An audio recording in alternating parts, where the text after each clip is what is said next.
ಮೇಲುಕೋಟೆ ನಮ್ಮ ಕರ್ನಾಟಕದ ಒಂದು ಸುಂದರ ಸ್ಥಳ.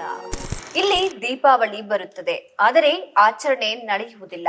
ಸುಮಾರು 250 ವರ್ಷಗಳ ಹಿಂದೆ ಮೇಲುಕೋಟೆಯ ಜನರು ದೀಪಾವಳಿ ಹಬ್ಬದ ಸಂಭ್ರಮದಲ್ಲಿ ಮೇಲುಕೋಟೆಯ ಚೆಲುವ ನಾರಾಯಣ ಸ್ವಾಮಿ ದೇವಾಲಯದಲ್ಲಿ ಸೇರಿದ್ದರು.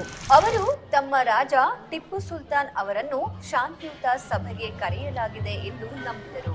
ಆದರೆ ಅದು ಶಾಂತಿಯ ಸಭೆಯಲ್ಲ, ಒಂದು ಬಲೆಯಾಗಿತ್ತು. ಆ ರಾತ್ರಿ ಟಿಪ್ಪು ಸುಲ್ತಾನನ ಸೈನಿಕರು ಯುದ್ಧ ಆನೆಗಳು, ಕತ್ತಿಗಳು ಮತ್ತು ಶಸ್ತ್ರಾಸ್ತ್ರಗಳೊಂದಿಗೆ ಒಳಗಿದ್ದ ಪುರುಷರು, ಮಹಿಳೆಯರನ್ನು ಮತ್ತು ಮಕ್ಕಳನ್ನ ಆ ಯುದ್ಧ ಆನೆಗಳ ಕಾಲಡಿ ಹಾಕಿ ಕೊಂದರು. ಮೇಲುಕೋಟೆಯ ಆಕಾಶದಲ್ಲಿ ದೀಪಗಳ ಬೆಳಕು ಮರೆಯಾಯಿತು, ಆದರೆ ಅವರ ನೋವಿನ ಜ್ವಾಲೆ ಎಂದಿಗೂ ಆರಲಿಲ್ಲ.